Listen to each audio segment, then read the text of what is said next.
You're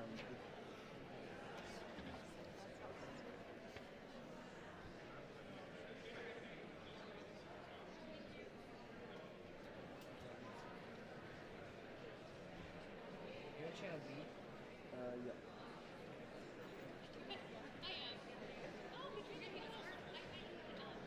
Did any of you give me this card? The no name on it? Oh. It's a card you gave me. So we won't be able to call you up if we don't know your name. Oh, sorry. Yeah. We're going to call everyone up to the mic, so yeah. There you go. Really?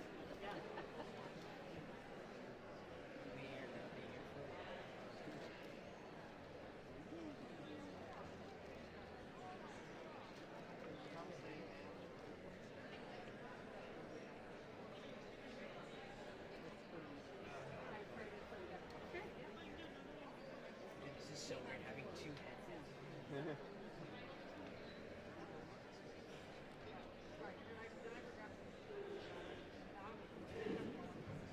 Good evening, everyone, and welcome. If everyone walking in can find their seats as expeditiously as possible, that'd be great. Hi, my name is Charles Stone, and I have the distinct honor and privilege of serving as a council member and the mayor of the city of Beaumont. Tonight, I have another distinct honor and privilege, and that is introducing my friend and your representative, Congressman Kevin Mullin. For those of you who don't know, Kevin is a San Antonio County native and a former local small business owner. He has a long history of community service, befitting of the legacy his father, a late great teacher and assembly member, G. Mullin, left. One of the things that makes Kevin so incredibly useful and effective at representing our community in Washington, D.C. is his service on the South San Francisco City Council, where he learned that all politics truly are local, and his service in the state assembly, where he rose to the level of Speaker Pro Tem. Kevin was first elected to the U.S. House of Representatives in 2022 and was resoundingly elected last year in 2024 with over 70% of the vote. With just one full term under his belt, he's been appointed to the powerful House Energy and Commerce Committee just recently. And that committee has the broadest influence and jurisdiction of any congressional committee and handles issues that impact all of us, including public health, medical research, food and drug safety, environmental quality, energy policy, telecommunications, consumer protections, and more. And when he's not representing us in Washington, D.C., or on a plane ride back and forth, he still lives in his hometown of South San Francisco, where he's raising his twin 7-year-old boys with his amazing wife, Jessica, who is about to have one of the most understanding and greatest political spouses of all time. And this is the part where I make Kevin's communications team tremendously uncomfortable and depart completely from any of the talking points that they prepared for me. We're living through some incredibly challenging and scary times, and I understand that, and I can assure you that Kevin does too. Like many of you, I see nothing that resembles normalcy in the executive branch right now. It's incredibly understandable to be worried, to be afraid, to be scared, to be angry, to be sad. And I find myself feeling all of these emotions on a daily basis, and feeling them all even more acutely than I did in early 2017. But when I'm feeling the despair creeping, and I imagine some of you have struggled with that as well, I remind myself that Kevin and other thoughtful leaders like him, and just a quick sidebar, I can't imagine what it's like to get discharged from the hospital a few weeks ago that Kevin did and get straight on a jet to go back to Washington, D.C. with your wife.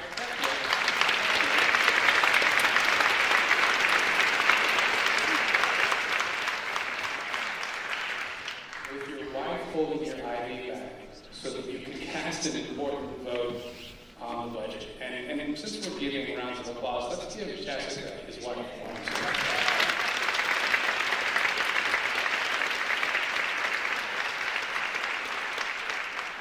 And so when I feel the despair, the sadness, and the anger, and the worry set in, I remind myself that folks like Kevin and other thoughtful leaders are there fighting for us in Washington, D.C. And I remind myself of something he told me in 2017 when we were commiserating about the 2016 presidential election, what we thought was going to happen. And I was very worried. And he told me, Charles, you have to believe in the Republic. The Republic survived the Civil War. The Republic survived the Great Depression. The Republic survived 2 world wars. The Republic survived protests for Vietnam and Nixon. The Republic survived 9/11, and the Republic will survive this. Now, it isn't always easy to believe that right now. I know that. Kevin knows that. But you know what? He was right. And he's going to be right again. The Republic will survive. And it will survive because of leaders like Congressman Kevin Mullin. Ladies and gentlemen, please join me in welcoming my friend and your Congressman Kevin Mullin.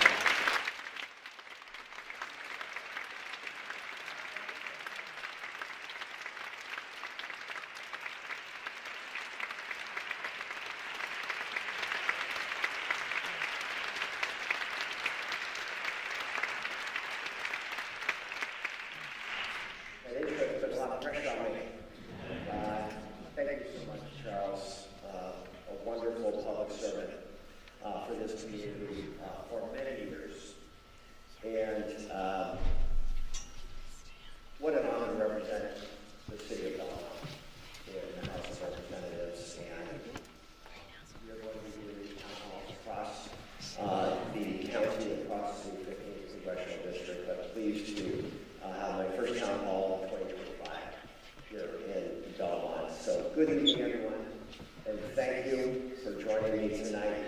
Thank you to Charles Stone for his generous introduction and more for your friendship, sir. And to any elected officials in the room, thank you for the service that you provide to your constituents. And thank you to Carlmont High School for hosting us. My nephew was a proud Carlmont Scot. In particular, a special thanks to Jillian Young. She's the theater manager of the Carlmont Performing Arts Center. And Carlmont High School volunteer student crew who is running the tech and the AV tonight.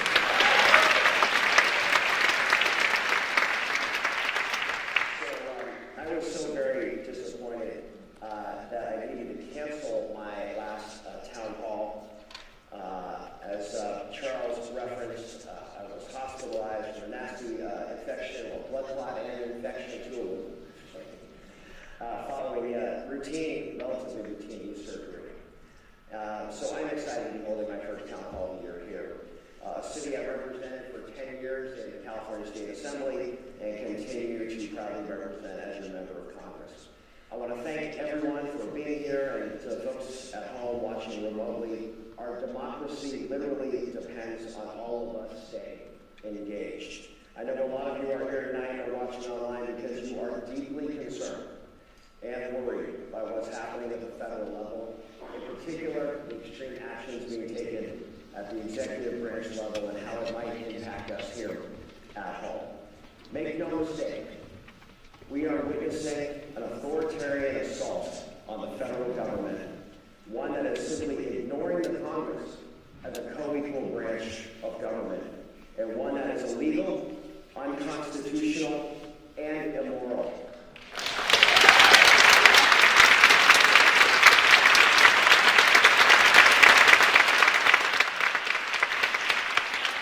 Like many of you are angry, and I am prepared to do whatever it takes, whatever is necessary to stand up to Donald Trump and be elected.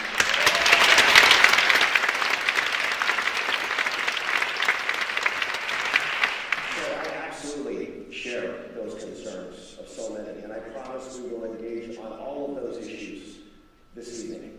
I will welcome your ideas and suggestions, constructive suggestions on how we can better counter what is happening.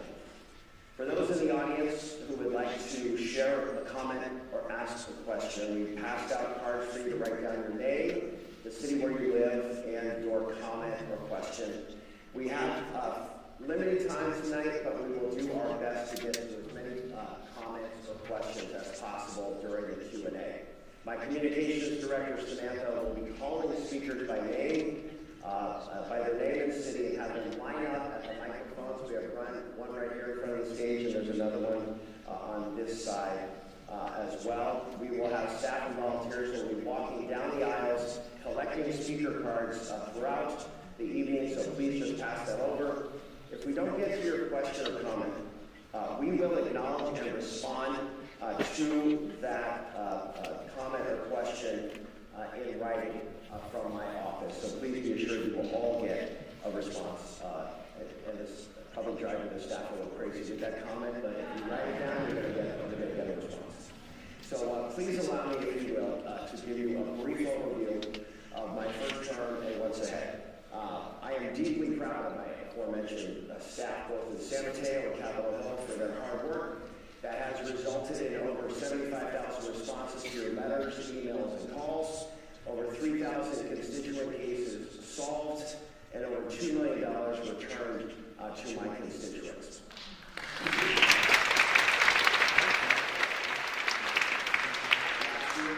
We also brought on over $14 million for community projects that address important local priorities like increasing affordable child care spaces, upgrading critical infrastructure, improving parks and recreation amenities, and making safety improvements to our transportation system. During my first term, I authored 6 bills, co-sponsored many more, and worked on hundreds of letters calling on federal authorities to address issues like public safety, clean energy, voting rights, and health care. 2 of my signature bills from the last Congress I'll be reintroducing this term. They include the Poverty Line Act, which aims to help those who are struggling to afford their basic needs, and the Earthquake Resilience Act to help communities be better prepared for emergencies. While my freshman term in office was eventful, I am acutely aware that my second term is and will continue to be even more challenging given the daily barrage of actions from the White House.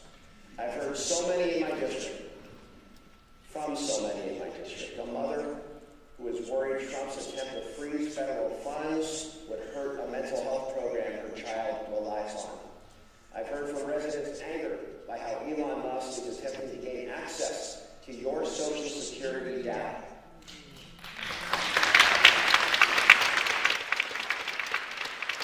I've heard from seniors who are scared that their health care could be stripped away at any moment. Tonight, we are also sharing information and resources about the rights and protections everyone in America has, regardless of your immigration or documentation status.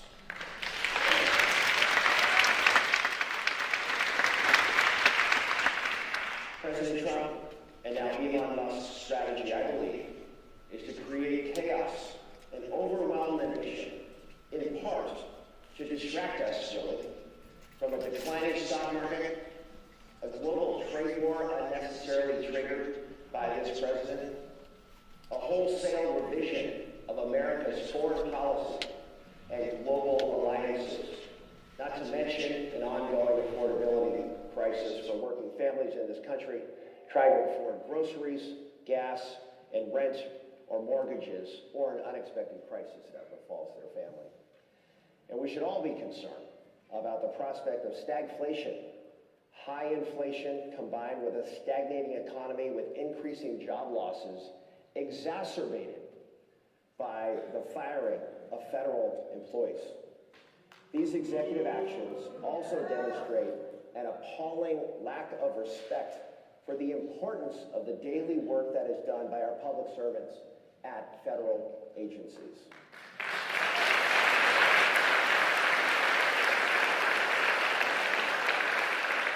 Trump and Musk, through DOGE, are attempting to apply a fiscal straitjacket to the federal government.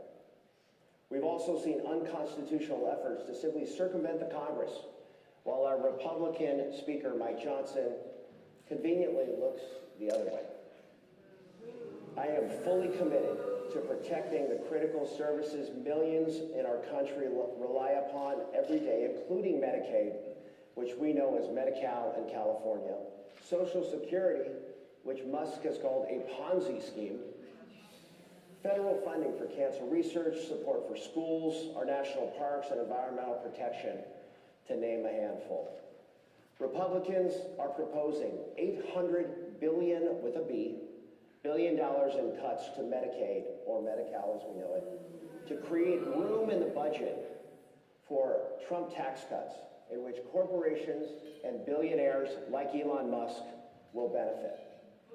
Democrats held a day of action earlier this week. I was with Madam Speaker Emerita Pelosi and a number of my Bay Area colleagues. We held these days of action across the country, not just here in California, earlier this week, highlighting the impacts of these draconian cuts.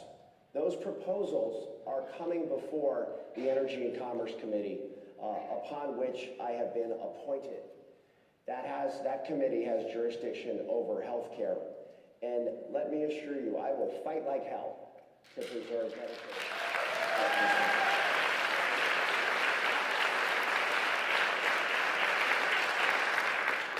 You know, you may have also noticed, though, that it's not unusual for an executive order to be issued, late-night letters sent, random statements made to generate headlines and appeal to the base, only to be rescinded, walked back, or knocked down by a federal judge. In fact, the federal judges that are knocking these illegal acts down, the Republicans in Congress are trying to impeach those federal judges. That's what we're doing. So please know, as democracy groups we are supportive of and affiliated with, are taking Trump and Musk and Doge to court, they are winning a majority of the cases that they are winning.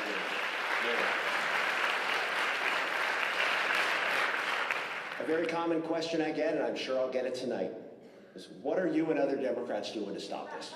Right? And what are you doing to fight back? In addition to supporting those lawsuits. You know, the National Democratic Party is currently about 29% approval rating. And that happens when you lose a national election and you don't have control of the House or the Senate. And you don't fight. And the new media landscape, we have a new media landscape that is dominated, unfortunately, by right-wing voices. Please know that there is a national analysis that is underway, ongoing, about the Democratic brand, where the party goes from here, how we can be successful in the 2026 elections, where I am confident, despite where we are at this point, I am confident that the House of Representatives will be in Democratic hands in November of 2026 if we can mobilize the public appropriately so we can be a check in the Congress on Donald Trump.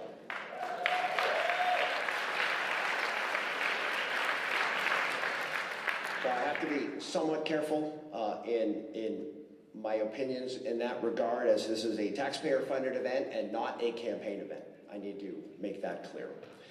But please know that our House Democratic Caucus will pull any lever that we can, anything at our disposal to block action and protect democracy, and work to win the communications and public relations battle that is going to be ensuing in this country. Please also know that I'm very mindful that while I'm a liberal Democrat, I don't just represent Democrats. I do represent 762,000+ individuals in the 15th Congressional District. I will always look to work across the aisle with reasonable Republicans. They're getting harder to find, but I will work with them if they are willing to. And we must over time rebuild a politics of common ground and the common good. It is the only way forward in this country. Yet, I won't pursue that at the expense of my small d democratic values. And I do believe serious threats to our democracy and the republic itself and our Constitution and the rule of law and the traditional institutions is real, and it must be confronted. And I and my Democratic colleagues won't back down.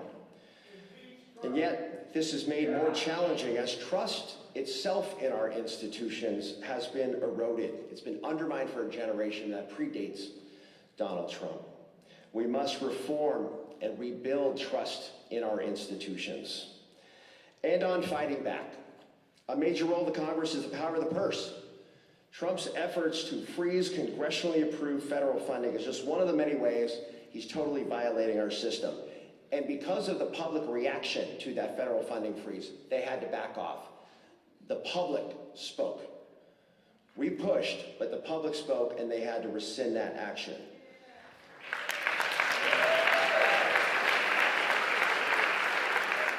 Candidly, Democrats do indeed have a big challenge ahead, as stated. We're the minority party in both houses. We don't have the gavels. We don't control the flow of business in the Congress. We don't have the gavels, but Republicans have such a small majority in the House. When we stand together and stand unified, we have a decent chance to block action. And our goal is to block the most extreme elements of the Trump agenda when those proposals come through the House. And I say when, because so much action is happening outside the Congress. I'm excited to share that I am a newly appointed co-chair of something called the House of Representatives Task Force on Strengthening Democracy. It's because of my work on elections and democracy and voter access here in California. I just introduced a resolution to demand the Trump administration comply with all court orders against him and respect and adhere to judicial branch rulings, which is foundational to our system of checks and balances.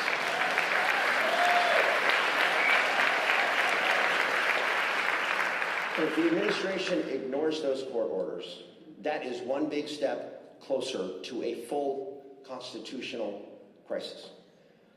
We are not quite there yet, but I don't know where this is going. I don't know where this is going.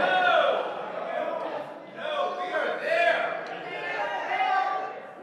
And when a full-blown constitutional crisis happens, it's going to take all of us, not just Democratic elected officials, it's going to take all of us to have our voices heard and make sure that that administration will buckle to public opinion. That may be the call to action of our time.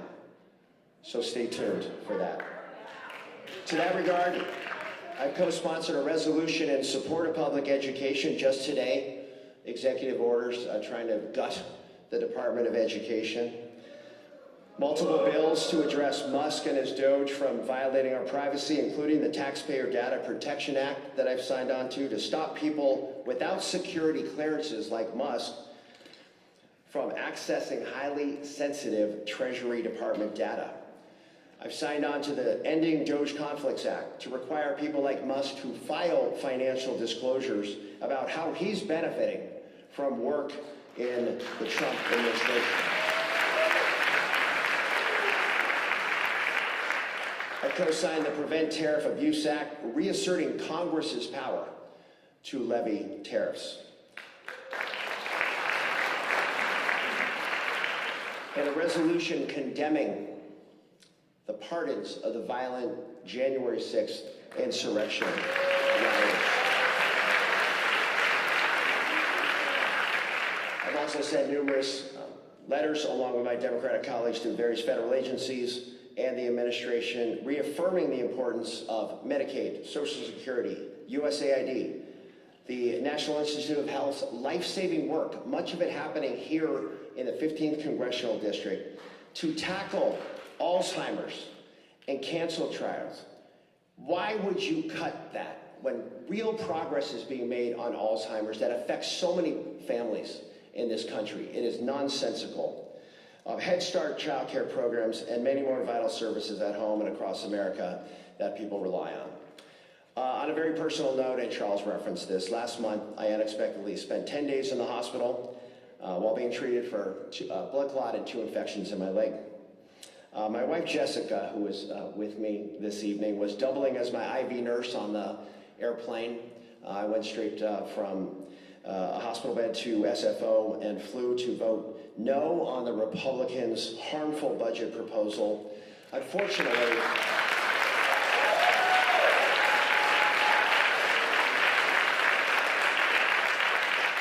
I don't know what I'd do without my wife, but the IV is finally out of my arm, and I'm feeling a little bit better. And I've lost 35 pounds. I can actually fit in this suit. It's been like 15 years. And of course, I voted against the latest Republican Continuing Resolution, or CR.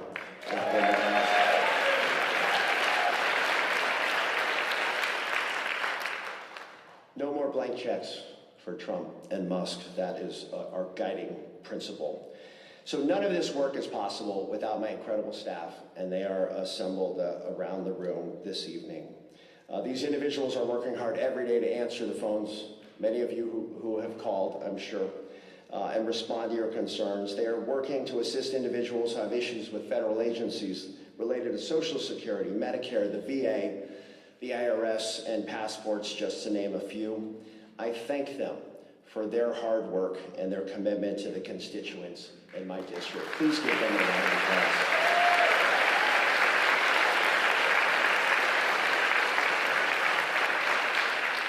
It is the honor of my life to serve and represent you in Washington. With that, let me turn it over to my communications director, one of those amazing staff people, Samantha. She will explain how our Q&A will work this evening. Samantha. Can everyone hear me okay? Okay, great. Good evening, everyone. So as Congressman Mullin mentioned, we're going to try to get to as many of your questions or comments tonight as possible. We're asking that you all help us do that. So I'm going to call out, if you hear your name and your city of residence and the issue that you wanted to speak about. Once you hear your name, if you could line up to one of the two mics that's closest to you. And as I mentioned, we're going to try to do our best. We're going to be sticking to federal issues tonight. For those of you that don't get an opportunity to speak, or if you have a question, you will get a written response, as Congressman Mullin mentioned. So again, if you could try to keep your comments or questions to about under a minute, that'll give more opportunity for other people who want to speak. Sound good? Okay. So I'm going to call up a couple people at a time, if you can make your way over to the mic. The first one, we have Patty from Millbrae. She's got a question about what individuals can do. We've got Josh from San Mateo, who has a question about the federal budget. We have Tom from San Mateo, who wants to know what issues Kevin is passionate about and why.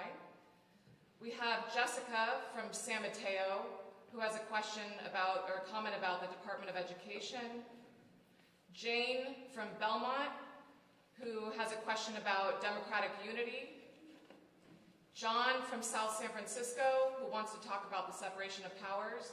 And we'll start with those, so if you just heard your name, if you could do me a favor and start coming and lining up, that would be great. And then, if you can, when it's your turn in front of the mic, please repeat your name and the city that you reside in. Thank you. And if I could just mention, I know there are lots of strong feelings about what is happening, and we want to try to keep this a respectful environment if possible. So please try to refrain from using any offensive terms, or I don't mind the clapping, maybe the booing, not so much, but we just want to make sure people have an opportunity to be heard, and at the end of the day, these are your neighbors and everyone deserves respect for coming out and being engaged.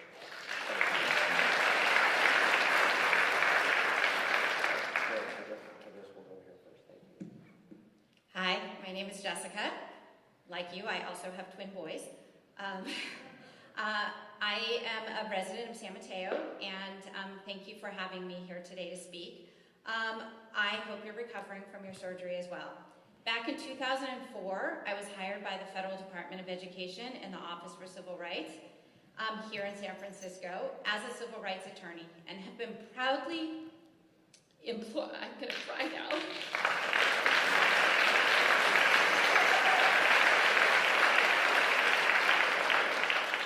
I've been proudly employed since last week for 20 plus years until I was riffed along with the entire Department of Education Office for Civil Rights here in San Francisco, along with six other regional offices throughout our country. I want to know what's going to be done for the affected parties. I could not even contact my recipients that I've been working with. I have no way to notify them, no access to my personal work product, and no way to properly end my career. For the past 5 years, I've been part of a national team working on web accessibility. My team is the only team in the United States in our country working with recipients of federal funds to help them come into compliance with the new Title II regulations. There are 3 people left in the country for approximately 2,000 cases. What will happen to my 175 cases and the rest of the civil rights here work in California? What will happen to the blind parent who's trying to figure out what's for lunch on the school menu when it's not accessible to them because they're blind? What will happen to the student with a disability who has an IEP or 504 plan and the teacher doesn't feel like implementing it because they're in an AP class, so why should they get accommodations? Or the black student who's being severely harassed by a bunch of white boys on a football team and the school does nothing to stop the constant harassment. Or the college student who isn't able to get to class because of all the violent protests. Who's going to investigate these cases? Trump says he wants the money returned to our states. Where is that money? What's going to happen to it? Who's going to hire me now to do this work in California? What's going to happen for the 1,300 people who lost their job last week and who knows about today with the new current order? We didn't go through the right process. No seniority, I have it. Perfect performance, I have it. No veterans preference, none of which were taken into consideration. What happens in 2 months when I can't afford my mortgage because I haven't found a job? Please tell my story and the story of my colleagues who were wrongfully terminated. We're everyday people. My husband coaches at this high school. My kids are playing sports. We're volunteering. Please help us save our democracy.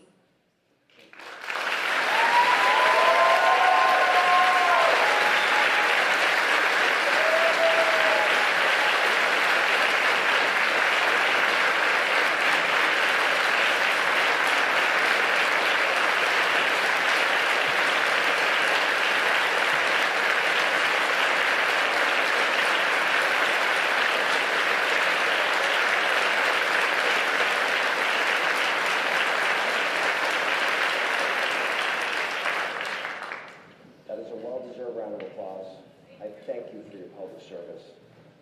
And I'm not an attorney, but I believe those are illegal acts happening. The Department of Education, if changes are to be made to the level that are being made, that belongs in the House of Representatives. Unequivocally, that fiscal decision belongs in our House. Those are policy and funding decisions that are being made. Not by fiat or executive order from somebody who thinks they're a king. We're not going to stand for that. Legally, this will be challenged. I just want you to know we will do whatever we can. And there's a lack of appreciation for the role of the Department of Education. If you have an IEP, the IDEA funding program is so vital. You know, people think, okay, education is a function of the states, largely. But the special education funding and the IEP process dependent on an active federal government with funding streams. So let me just say thank you. I'm so sorry you're dealing with what you're dealing with.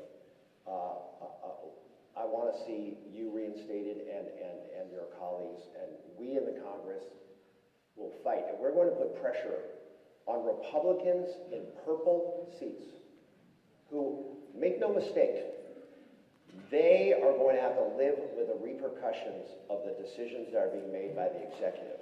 Their voters are going to take it out on them. It's why they're not having town halls, and we are.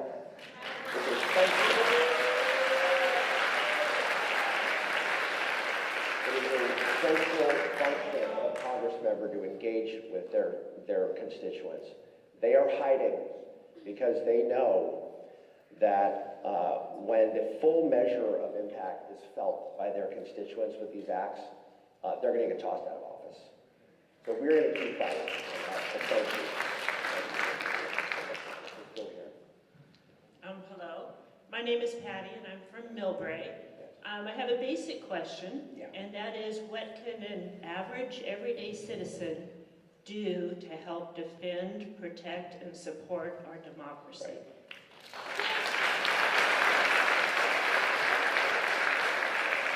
First of all, thank you for being here. You are engaged in the democratic process, small d democratic process, right now by being here and engaging with me. So thank you for that. And thank all of you. Agree or disagree with me, thank you for being here. In terms of individual citizen action, at the risk of getting too political here, I would suggest that you call into purple seats, and they exist in California. If you want to see a change in the control of the House of Representatives in 2026, keep in mind, we've got 19 months to get there, and it's going to be a battle for 19 months. But if you want to see a change in government, in power, you as a citizen, and there are numerous grassroots, democracy-focused organizations, numerous, that you can engage with. In fact, being here tonight, I'm hoping that you'll be able to connect with other like-minded folks who are already involved in some of those organizations, and you can make an impact. And members have to respond to their constituents. Now, you're not a constituent of them, you're a constituent of me, of mine, thankfully. But you can still apply pressure. And if you can connect with any of your relatives, friends, so forth in these red areas, I really believe there's a panic happening in the Republican House caucus, who is looking at what's happening, saying, you're going to cost me my job, talking about losing jobs. The Republican members are going to lose their jobs because of what's happening at the executive. So, there are myriad ways, I think, to engage on that, but you're absolutely taking the first step by being here, and I want to thank you for being here.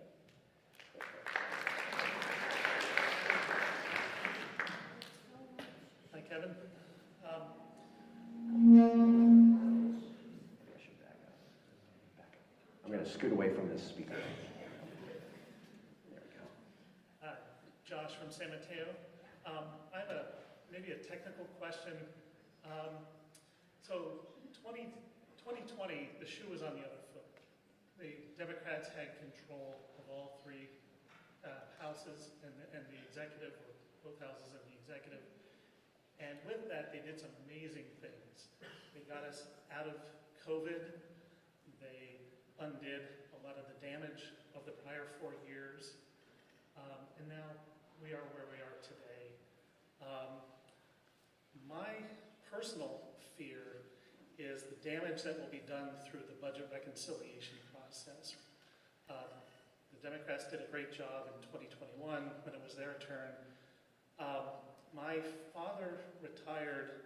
He was a small business owner. He retired when he was 80 years old. And in the last 10 years, he has burned up all of his savings. He can only sustain himself with Social Security, and he's on Medicaid. I understand that there's a proposal to cut actually you said it earlier tonight, $800 billion from Medicaid. Oh, okay. I am terrified as far as what my father, who's going to be 91 this year, how he will get the care he needs to live out the final years of his life with dignity. So I'd like to hear your thoughts of what the Democrats can do in such an impossible situation. Well, so the $800 billion was cited in a resolution, and there's essentially no way to cut $800 billion without devastating Medicaid.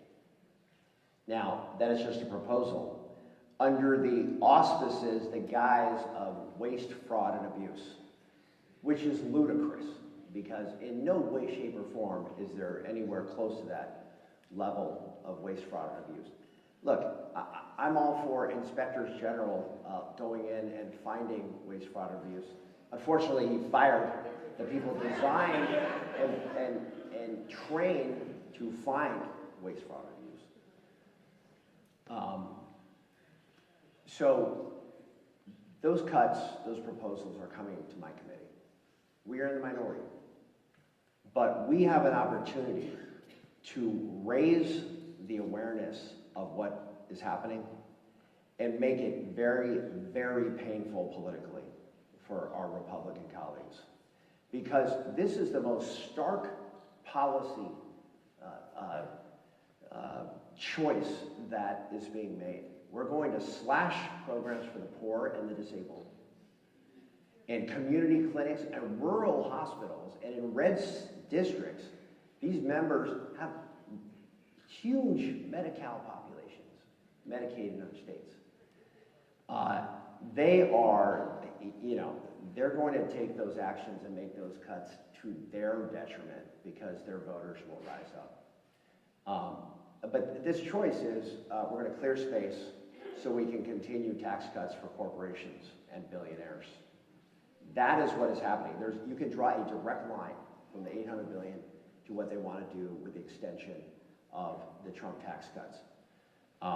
So I really do believe, given the salience of Medi-Cal and Medicaid, I am confident that we are going to be able to beat back those draconian cuts, even though we don't have control of that committee. This is an example where, and you saw it why we had the day of action. We know when we educate the public about what is happening and the choice that is being made by the majority, we're going to win that argument, and we're going to fight like hell to beat back those cuts. So thank you. Hey everyone, before we go to the next question, we're going to get a couple more people who have filled out their cards. Thank you guys for doing that. As I mentioned before, we're going to try to get to as many as possible. And if you didn't get a chance to ask your question tonight, we will be providing a written response. So if you hear your name, please line up. We have Erica from San Carlos, who has a question about Schumer's vote regarding the budget. Mark Klein from San Mateo, who has a question or comment about Medicaid. And Ben from San Bruno, who has a question or comment about Social Security. And then if you could also just make sure to speak directly into mic, that would be great. Okay, thank you. Hi, Kevin. I'm Jane from Belmont. Thank you so much for being here. It's funny, I was just thinking about Schumer's vote on the CR, and I wanted to get your thoughts on what this is doing to the party. It feels like a big separation now, and that won't help us in 2026. Yeah. So how do you see this playing out?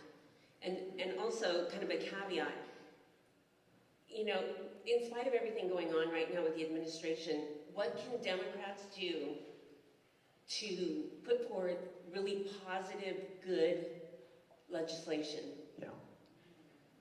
Great question. Because it is not enough. It is not enough for us to just oppose, as draconian as what's happening at the executive and our Republican colleagues. And yes, we are the opposition party, and we're gonna draw a stark picture of the public leading up to 2026. Ultimately, we have to offer something more than purely oppositional. We need to make it clear to people, if you put us in power, we're not just talking about helping the working families of this country. Our policies are aimed at kitchen table issues and helping people. The $25 minimum wage, reinstituting the climate investments, creating a green, clean tech economy where we should be the hub for that. Offering a vision that is forward-thinking, forward-leaning, but is not so policy-heavy that you're not connecting with people. I mean, what has been pretty remarkable, frankly, as somebody who's been in and around politics for 30 years, how a failed billionaire in Donald Trump, with a list of failed businesses, but who operates in the towers of high finance, was somehow able to connect with people on a gut level about their issues. When Kamala Harris and Tim Walz, truly middle-class individuals, how we were not able to connect to people and other middle-class, working-class individuals. So that is going to be studied in poli-sci classes for a long time. But we have to get our messaging right. And we actually have to deliver It's not enough to talk about in sort of lofty terms. We have to have a democracy that actually delivers for people. And you will see a positive, forward-leaning agenda emerge as we get closer to the election cycle. Right now, it feels like triage. I'll be honest with you. It is about every single day trying to knock back the chaos of the day. But at some point, we are going to have to shift and talk about this and say, look, when we are a check on Trump, we are going to be offering legislation with Speaker Hakeem Jeffries that is going to genuinely help the working people of this country. And it's political survival. We need to get that critical part of our coalition back. On Chuck Schumer, on the Schumer CR, when you're in the minority party, you do not have a choice but to be totally unified across the board. And that was an example where we weren't. Now in our House, we had one breakaway member who serves somewhat miraculously in a Trump district. I can understand when he voted that way. But other than that, we were totally unified. Now, on the Senate side, as somebody who was in the leadership in the Assembly, I was the number 2 guy in the Assembly. Sometimes leadership has to do some things that they maybe personally don't like to do, but they give cover to their members. There's a certain reality there. There were some senators that have huge federal worker populations who were genuinely concerned about a government shutdown. And I do believe Chuck Schumer gave them cover on that. But he's paying a price, and collectively we paid a price. We are not fighting a normal fight.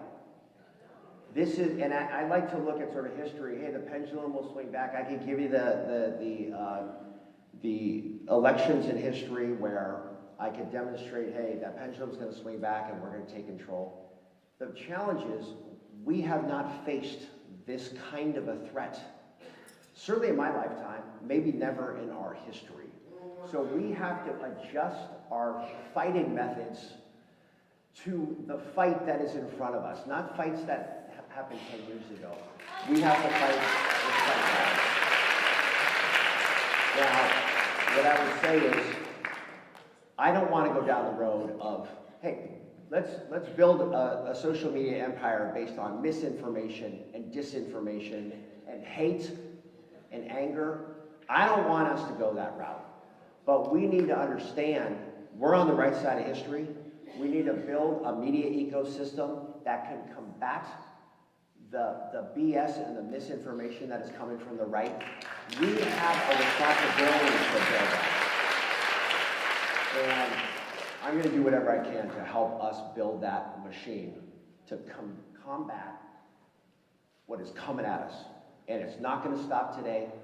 It's going to happen for the next 19 months. When we take control of the House, we are going to be a check. He's going to be a lame duck. And we are going to start turning this country around. Thank you.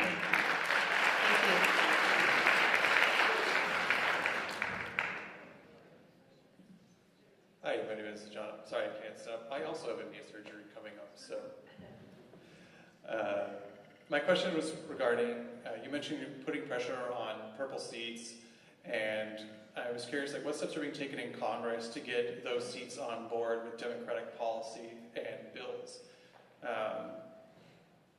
Because if we're talking about flipping the House and making him a lame duck, why don't some of these people in purple seats now realize that that's going to happen if this keeps happening and come on board with Democratic policies? Great question, because in a West Wing world, maybe that would happen.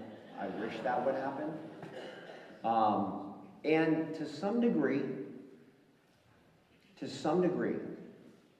you will see resistance internally from purple seat members who don't want to take a tough vote. The challenge is we live in a sort of political culture now where if some of these individuals work with us, they will be primary. Okay? 20 years ago, 30 years ago, working across party aisle was not a death sentence politically. Unfortunately, it can be now. And that points to the poisonous sort of nature of our political culture with MAGA, and a threat that we have never seen in this country, which is somebody who's on their way to being a trillionaire, threatening Republican members that if they don't align with President Trump, they're going to get primaried. Blatant political threats. In a congressional district, you throw $20 million at something, you're going to change the member of Congress. Maybe not here. But in some of those seats, yes. So I love the spirit of your question. I want us to get back to that. To that extent, and Jay is not in a purple seat, but Jay Overnolte is a friend of mine, is a Republican. He is a pro-science Republican who understands the innovation economy, loves what's happening in my district when it comes to innovation. He and I are planning a district exchange. I'm going to spend some time with my wife, she doesn't know it yet, in a red district. I've got to understand the language. I've got to get out of my little bubble here and understand why somebody like Donald Trump appeals to the people that he does. It's frankly a dereliction of duty if we don't better understand that. But I also am going to look for opportunities to work with him on issues that are not in a partisan context. Building an innovation economy in California. How do we become truly an AI hub, but an AI hub that doesn't undermine the existing workforce? How do you channel AI and actually bring people in and create jobs, not destroy jobs? Because AI is coming in every facet of our life. We have to get out in front of it. California ought to be a leader on it. So, and then he's going to come to my district, and I'm going to tour him around, and I'm also going to show him what the impact would be to some of the cuts that are being proposed. And he's a smart guy. He gets it, but he too faces pressure from his Republican base. But I haven't gotten a call calling that off yet. I'm going to proceed like we're going to do that because we have to begin baby steps to rebuild a politics of the common good in this country, or it's a road to nowhere in this country.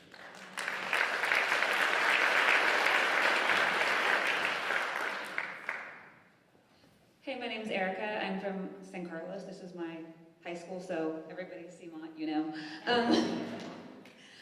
So my question, I'm going to go out on a little limb because it was already answered. So who is really leading the Democratic Party? I feel like one thing that the Republican Party has that the Democratic Party is lacking utterly is leadership. The Republican Party clearly has strong leadership, unfortunately, that people can rally behind, that people can connect with, that I think is disgusting, and that is something the Democratic Party is hugely lacking. What does the Democratic Party have in terms of a face that people can rally behind and unifying their leadership? Yeah, great question.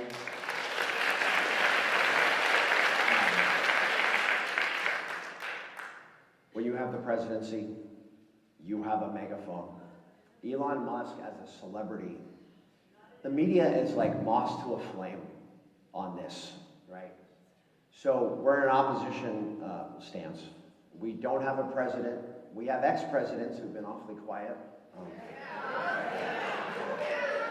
Kind of flash the bat signal in the sky for some of our Democratic former presidents to appear, given the nature of the threat of this to this republic. Topic for another day. Right now, look, some people have been critical because they're angry. Hakeem Jeffries, our leader, is an extraordinary communicator. He's an extraordinary communicator. I have spent time with a lot of politicians over 30 years. He not only gets the policy, he gets the calm communications. He is an internal leader. He's a legislative tactician. He has everything you want in a Speaker of the House of Representatives, and he's going to be the Speaker of the House of Representatives. And now he will have a platform as a counterweight to Trump, because he's now the leader of the House of Representatives. Now, he's still not going to have the megaphone that Donald Trump does. It's just the nature of the beast.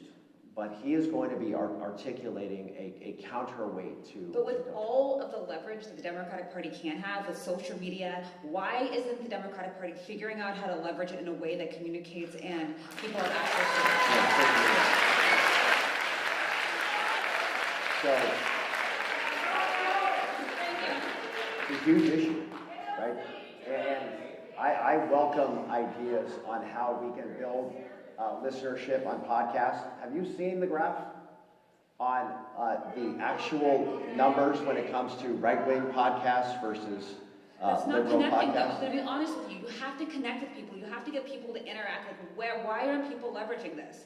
I mean, I feel like we have all of the tools, and the right-wing policy people and the Republicans have figured it out. And it's like the Democrats are like, Okay, where is it? can I, Yes. You're obviously smart, you know this stuff. What do you want me I to would do? say Facebook, I would say Instagram, I would say every single thing that honestly, who is it?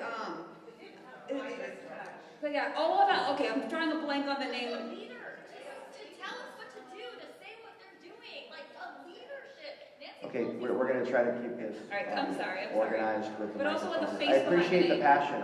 I am all for building a progressive media, digital media Last thing, infrastructure. I'm sorry. Okay, if you look at really big leaders, if you look at Malcolm X, if you look at Martin Luther King, if you look at Cesar Chavez, there was a human face that we could rally behind, that we connected to. That is what the Democratic Party is doing, and the Republican Party has a president who's, excuse my language, is an effing jerk. And Martin Luther King, he was not a president. Malcolm X was not a president. Cesar Chavez was not a president. But he was able to, they were able to get people to rally behind them. And they do not need the megaphone of a presidency. They just got on a megaphone in front of people who believe them and got people to rally behind them. Great. Appreciate it. Thank you.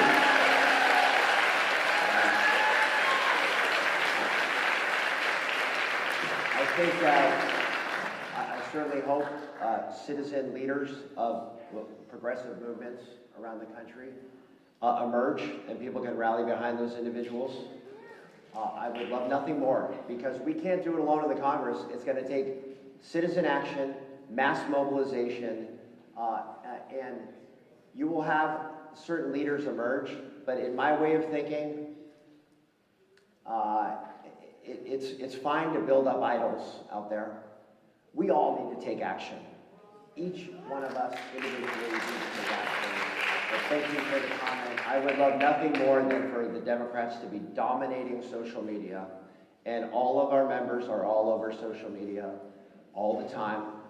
You can't ignore the podcast reality. You can't ignore that infrequent voters are getting messages from right-wing podcasts that we are not touching. Now, there's a whole sort of separate conversation about the podcast world and trying to create podcasts that can resonate and compete. That is part of the new medium. And we're going to, in 10 years, it'll be a different form yet again of digital media that we're going to have to be able to really empower individuals and utilize to mobilize voters. But we are behind.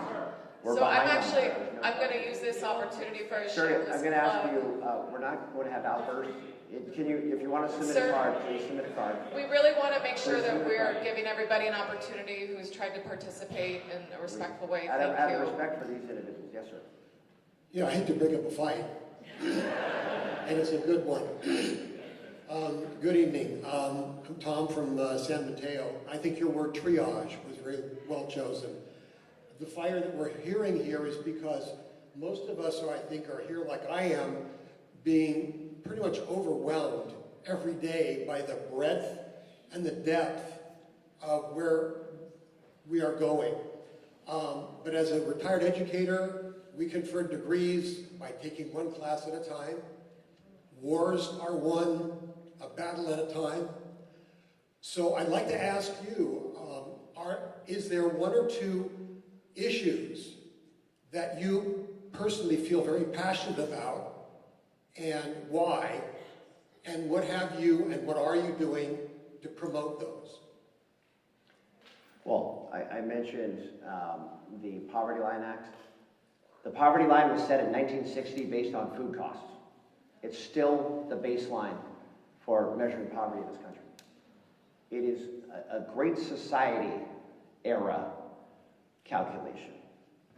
I have introduced legislation. Now keep in mind, as a Democrat and minority party, I will introduce that legislation, may even have bipartisan support. In fact, I do have bipartisan support. It's not going to get a hearing. We don't have the gavels. We don't have the control, everybody. Elections matter. If we had control, I'd get a hearing in the committee. I could actually move legislation. I'm going to keep trying. I'm going to keep pushing. But something like that, which shouldn't be viewed in a partisan context, unfortunately is. But I am passionate about this because at the epicenter of the affordability crisis here on the peninsula, there are so many folks that simply do not qualify for federal aid, who make essentially too much to qualify for aid, but are struggling to get by.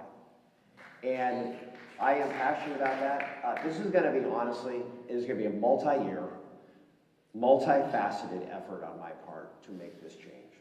But I am deeply passionate about that. Another issue, I was going to mention Medicaid because it's so salient, but I've already mentioned that a number of times tonight. I am passionate about climate resilience. We in San Mateo County, $24 billion with a B is at risk in property values right here in my district. We are the most impacted from a financial standpoint when it comes to climate change, with sea level rise on the ocean side and bay level rise on the bay side. If you look at the inundation zone, what's going to happen with sea level rise? Devastating. It is a generational challenge.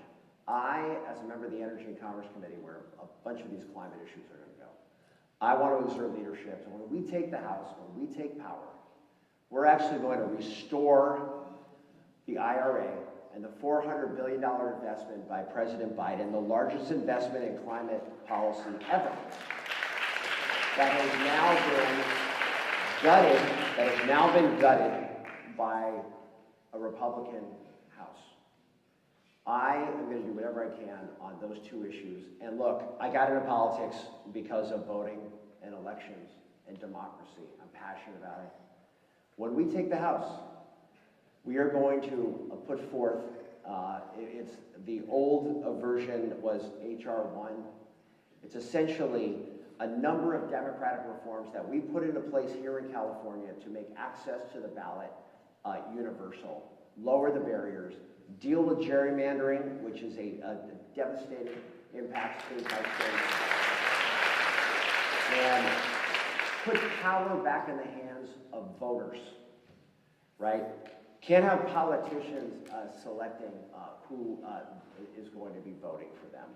We ought to have, and this is a little bit controversial, but I like the Citizens Commission in California that draws the districts.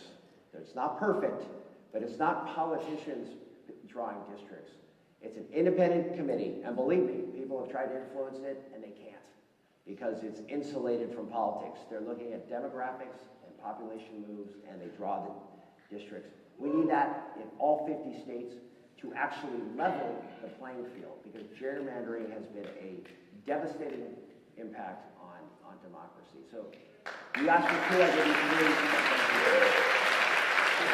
As a follow-up, what are you most proud of in the first 2 years of your time in Washington that you've done? Yeah, thank you for that. I would say I'm most proud of, and it's not a huge number, but a process that we put in place in my district to solicit from local governments projects that need federal assistance. Maybe that sort of kind of last mile, that close the gap where federal funds can come into play. Delivering money back to my district, even though I was number 415 in the seniority rankings out of 435, that we were able to still bring home dollars. And to me, earmarks is not a dirty word. The reality is we send way more money to Washington than we get back. And I look out here, I know you all are writing big checks to the federal government when it comes to taxes. We are a donor state. We are a donor county. I would not be doing my job if I weren't looking for any and every opportunity to bring federal dollars back to my district, to build our infrastructure, to fill the needs for community benefit projects. And I see my role as going to bat for the local governments in my district back in Washington. Otherwise, I wouldn't be doing my job. So I'm most proud of that. But check back when we take control and we can actually move real legislation and change the conversation in this country. I'll have a better answer for you. Ball's in your court. Okay, thank you guys. So I'm just going to be the mean old timekeeper here and ask that everyone try to stick to one question so that everyone else can have an opportunity to. But thank you. Let's go over. Yes, sir. Hi, I'm Mark from San Mateo. Mark. And What's your button? What does your button say? It says SMC Dems. All right. I was on the podium with you in 2022 when you were campaigning. You look so familiar, that's why. I'm a familiar fellow. My wife and I have a 41-year-old autistic young man. He's still young to me because he's my boy. And he lives in a group home, has for 22 years. He also has a day program, and the group home is his home 5 days, 4 to have 5 days a week. He comes home on weekends, luckily. Well, we're still able to deal with him. Somewhere in between 60 and 75% of the group home funding comes from Medicaid, or in California, Medi-Cal. His day program is funded by the state, and I believe also the federal government. I'm going to be 75. My wife is going to be 74. We have no relatives here. How can this group home, which is also associated with a special ed private school to deal with autistic kids, who also gets money from the state and federal government to stay in business, if that $880 billion is cut, what are we going to do? And it's for the DD community, the developmental disability community. My son is 100% disabled. He'll never be able to work. The other 5 guys in his group home, none of them speak. My son is the only one who has any language. Some of them don't have parents.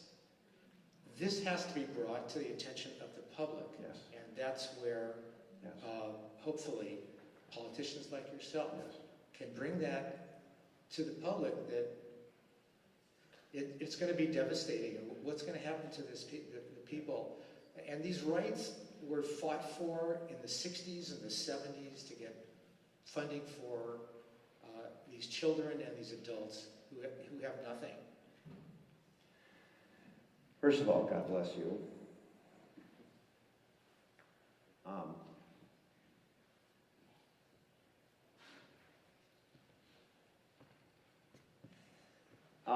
We want to amplify voices like yours because I want to make it essentially untenable for my Republican colleagues to look at folks like you and say, yeah, this is fiscal responsibility. BS. This is the role of the federal government to help people like your son.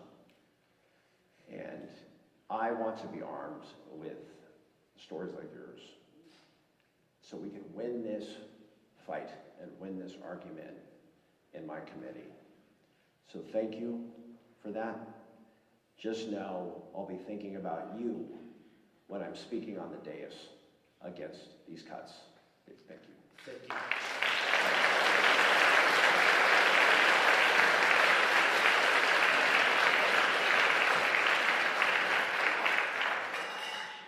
My name's Tom. I'm from San Mateo. Who knew there would be 2 Toms in San Mateo? I like what I hear tonight from you. It's very encouraging.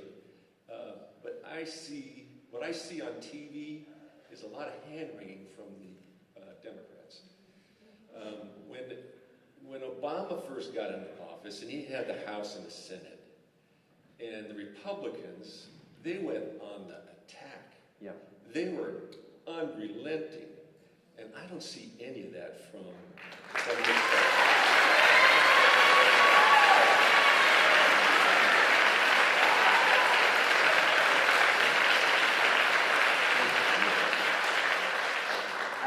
I find that's a revelatory comment because I'm close to these conversations.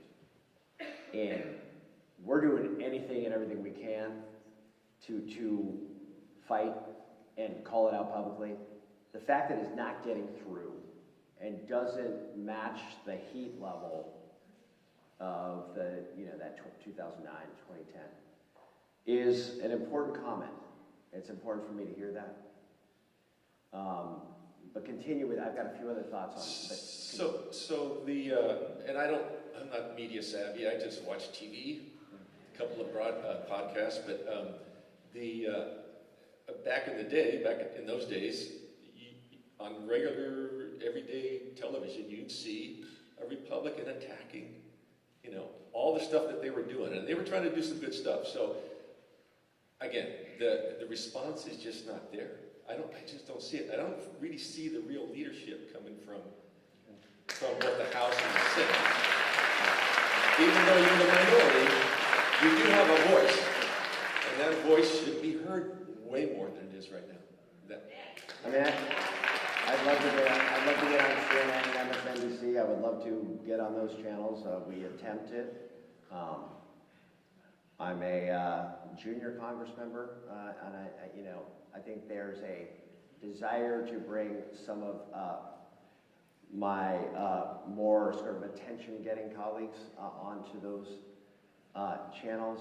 But you raise a good point. If we're not getting a message through about the draconian nature of what's happening, we need to amplify that. Can I just say,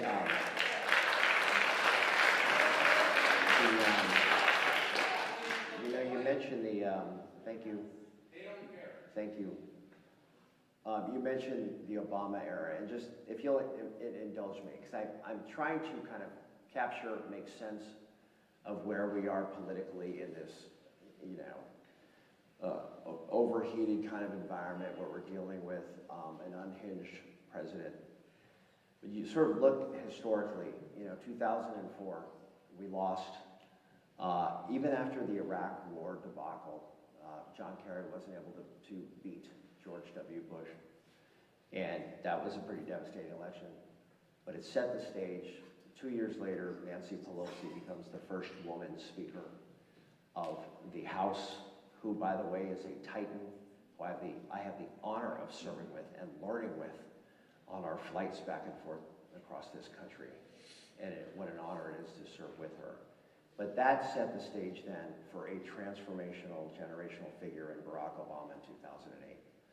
In 2016, Donald Trump, out of kind of nowhere, beats Hillary Clinton. But there's a response.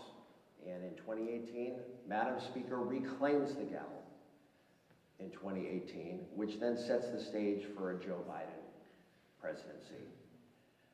I'm given some comfort by the fact that the historical sweeps happen and the pendulum swings happen.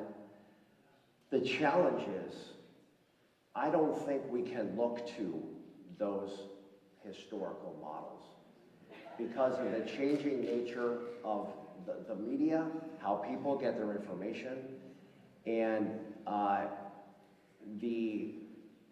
in some ways, a stranglehold that the media, just in terms of the attention that they give Trump and Musk with their actions. So we can't rely on the history. We can't rely on the natural rhythms of politics.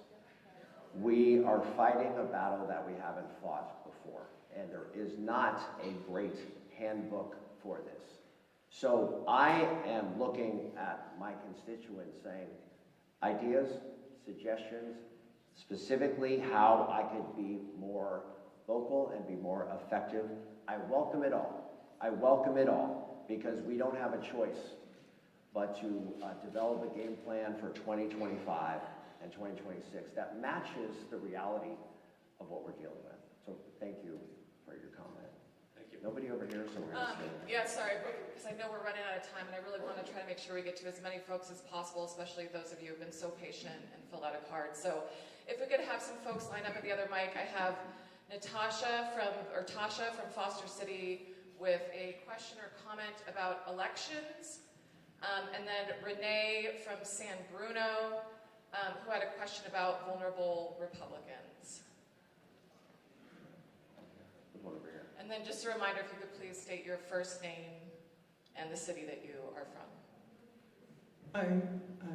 I'm Susan. I'm speaking out of turn. I was asked to sit down, but I can't because you're asking for ideas. Yes.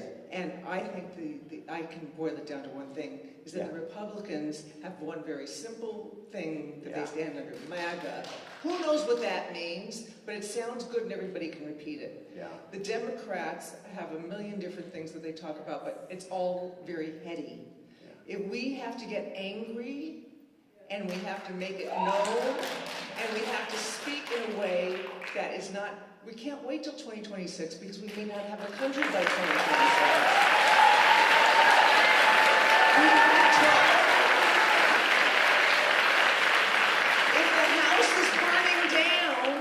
If the house is burning down, we don't say, well, the first thing we're going to have to do is call the fire department, who then are going to have to hook their hoses up to the... We have to get in there and we have to start doing something big. Can I just ask you what just the way, you know, you have to stand up and make noise. I don't know who it was the other day when Elon... Out of respect for her. Thank you. When Elon Musk, it wasn't at the hearing, and he was one of the representatives. He says, you know, where is he? He made noise. He spoke like he came from an emotional place. So you did see that. You saw that. So I think it's more emotion. It's more emotion. It's talking to the young people. Yep. I don't know how many young people are in this room. It's talking their language, and if you're not, if it's you know, if it's not you, then you have to find people who can speak to those people, because they're the ones who are going to suffer. Yeah. They're the ones who are not going to have a country, and God knows the way that it's going. We may not have a country in another 2 months, so we've got to really start kicking it, and we have to stop trying to figure it out and just throw a lot of stuff at the wall, but with a lot of emotion and a lot of belief, because if we don't, we're not going to get it. Thank you. Thank you for that. Yeah. Hi, my name is Dr. Meena Shalvakumar. I'm a primary care doctor in Redwood City, and I agree with everything that everyone was saying. Visible resistance, we need to see that. When I was watching the joint address of Congress, when I saw Al Green stand up, shout down,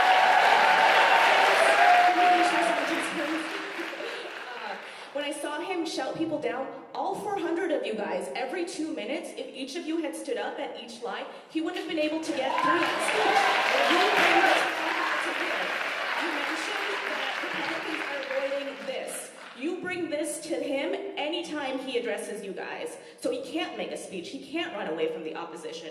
I think that's where you need to start. I've been a true blue, vote blue, no matter who, Democrats, for the past 22 years, since I was old enough to vote. And it is getting so hard to convince people, especially my friend group, to come to our side. And if the only visible acts we see are freaking Chuck Schumer rolling over, it makes it harder and harder to make that.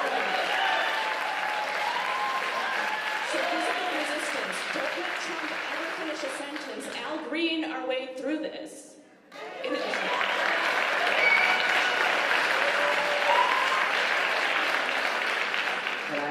Can I use, we're going to Al Green our way through this?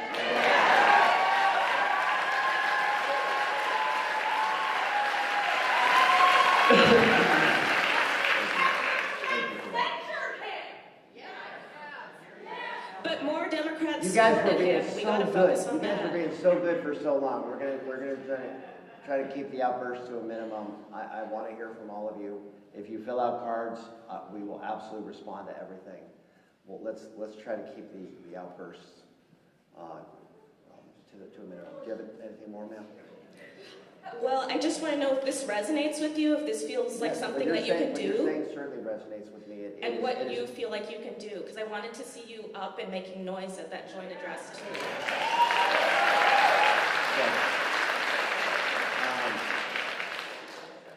I believe in decorum, I'll be honest with you. The rule book is being torn Here's the deal. up and thrown out the window. Here's the deal. I could not sit in Passive I could not- resistance is Can I something respond? that you can do. Can I respond? You asked for my response, can I respond? I wasn't able to sit in the chamber because I couldn't bend my leg to sit down. I watched it from my office. I was disgusted with what I heard from the president. The reality is our Democratic caucus was very divided in how we responded. I don't think that was great optics. Terrible. We're hemorrhaging So, people. I just want to make sure that we get to... And I'm a former Speaker Pro Tem of the California State Assembly, okay? The reality is, I believe, even under those circumstances, with odious information coming from an unhinged president, I actually still believe that there should be some rules of decorum. And if we start losing, if we start losing that entirely, we're going down the wrong road. The reality is there are plenty of ways that we can be fighting that don't involve screaming at a president who's delivering an address. I'll be perfectly frank. Okay, let's go. Thank you for your. I appreciate it. Yes. Hello, my name is Tasha Matthews, and I'm from Foster City. Some may recoil at this question, but I hope it can be heard with open ears. Just to give some context, my background is in genetics and lab operations, and during COVID, I worked very long hours in a COVID testing lab against the national threat at that point in time. Now I see, of course, a new threat to peace, safety, freedom, and I wish to speak out. I currently volunteer with a nonprofit, nonpartisan election integrity organization called the Election Truth Alliance. The ETA is made up of data analysts, cybersecurity experts, and other volunteers. We leverage data science to analyze post-election results and advocate for comprehensive audits and change. The team has primarily focused on analyzing swing states thus far and have identified non-human trends within the 2024 election data. While our focus has not been California at this time, it is clear swing states are not the only areas of concern. As a member of the Congressional Task Force on Strengthening Democracy and a co-sponsor of many voting rights acts and bills, I trust you are equally concerned with election integrity. Much of your legislation expands voting access, reduces influence of money and dark money within elections, and makes voting processes more transparent and fair. Presently, Russia is no longer considered a cybersecurity threat by the national government. Technocrats with conflicts of interest supply the machines and software to handle our votes, and multiple voting machines and tabulator brands have been compromised in recent years. Can you speak to how you intend to bolster election security so that your efforts cannot be overwritten by a few lines of code? Thank you for that.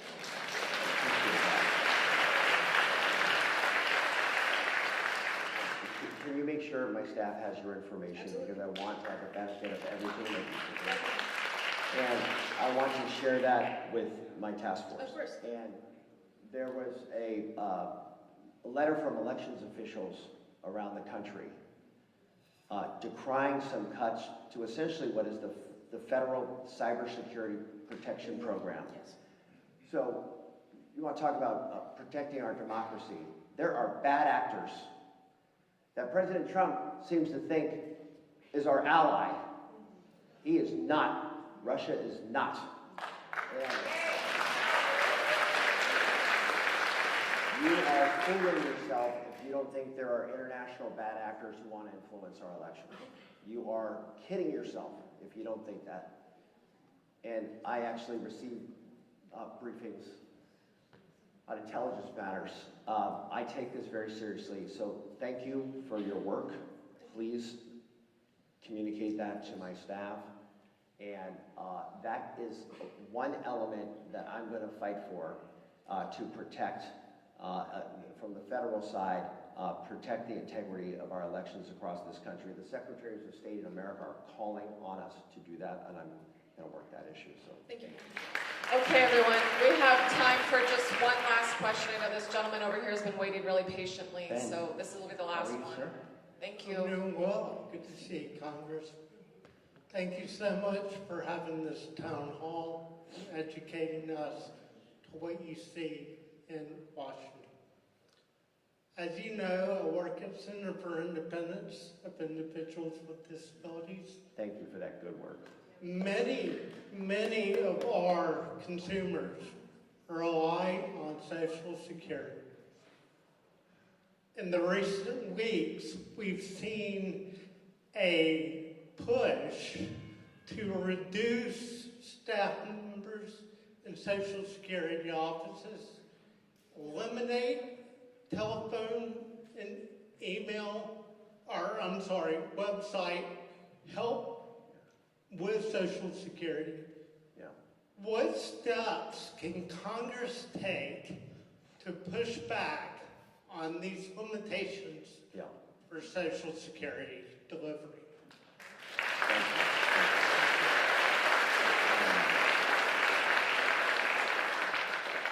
Deeply concerned about DOJ access to Social Security data. We're going to fight tooth and nail on that to try to uncover what's happening. There are whistleblowers within these different agencies that are sharing information about how DOJ is operating. If there are firings, those are going to be challenged in court. Social Security, Elon Musk sort of revealed the game by citing the entitlement programs, that you can't really do much about the federal budget unless you deal with entitlement programs. That is talking about cutting Social Security and not reforming it, cutting it deeply. And politically, there's a reason Social Security is the third rail of American politics. So many folks are reliant on it. And we need to do whatever we can to not only protect Social Security, but strengthen Social Security. So if you look at actuarially, we need to raise the FICA cap on income to bring more money into the system.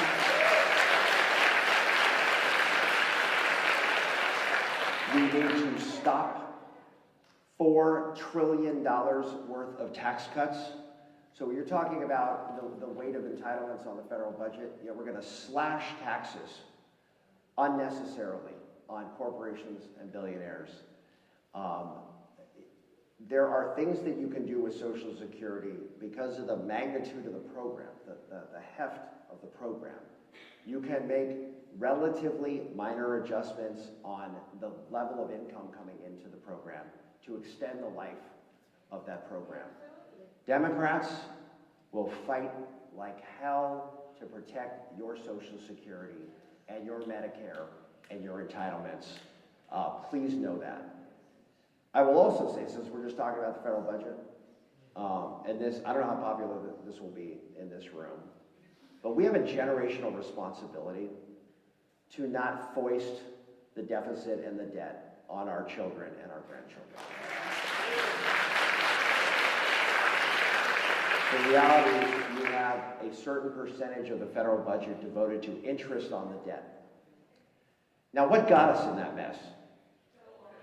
Unnecessary tax cuts, dating back to the Bush tax cuts and then the Trump tax cuts. The aggregate effect of these tax cuts and the lack of progressivity in our tax system and the lack of fairness in our tax system is the reason we are paying that level of interest when it comes to the debt. We have a moral responsibility to right the fiscal ship. The last thing we need is a tax cut that pulls money away from the federal government and puts a fiscal straitjacket that cripples the federal government to function. So we are the party of fiscal responsibility. We have got to reclaim that because our Republican colleagues do not care about the deficit and the debt. It has been revealed time and time again. We have a responsibility to bring that deficit in line, have a proper level of taxation, and begin to restore some fiscal sanity You can do that and strengthen and bolster the entitlement programs. You could do it with the right kind of fiscal management. You need a president. You need a president. We'll have one in 2028 that is going to restore fiscal sanity. It's always the Democrats' job to fix the fiscal mess that is put in by the Republicans. That, through the history, time and time again, that happens. And I want that on the record. I'm going to fight for that. So thank you. Okay. Thank you for what you do at CID. Thank you. And lastly, CID will do everything to work with you in our capacity to help your office prevail in this fight. And thank you for addressing many aspects of my question. But in the immediate, so these peelbacks of people working in the Social Security office, says what actions are being taken to restore staffing in the offices so people will have access to their Social Security? I believe those firings and those cuts are illegal, and there have been judicial rulings across a whole host of agencies. There are dozens of lawsuits moving, covering various agencies. I believe when the judicial ruling comes down on any cuts to the Social Security staffing, those will be rescinded as well. We have to rely on some very smart legal partners who are bringing these legal actions. But I would just say the Republicans do this at their peril. And I can promise you, some of those purple state Republicans I was talking about are having a heart attack when they hear some of the rhetoric around the entitlements and impacts on Social Security. And believe you me, we are going to make an issue out of not only staffing cuts. Look, when you cut staffing, we deal with Social Security. Raga is my constituent services manager. They are hampering the ability of individuals to get answers to their questions. This is their entitled money, and they are having trouble getting their questions answered. It is penny wise and pound foolish. That is not going to save the federal government that much money. It is, I believe, to generate headlines about how reforms are being brought to how a federal government spends money. I believe they do that at their political peril, but we'll do whatever we can to maintain a staffing level. So I get to... Thank you, Congress. Thank you. So I'm sorry, you guys, I want to be respectful to the students. We actually have a student leader group that is set to come in here shortly. Thank you to Carlmont High School for accommodating us on such short notice. I know Congressman Mullin. I'm a veteran. I have the right to speak to this forum. She's trying to mean me. She's trying to mean me. Legitimate question. I'm a veteran. I served 3 tours, and she's trying to name me. Okay, listen. I'm not going to have you point at my staff and threaten my staff in any way. Okay, let's do this.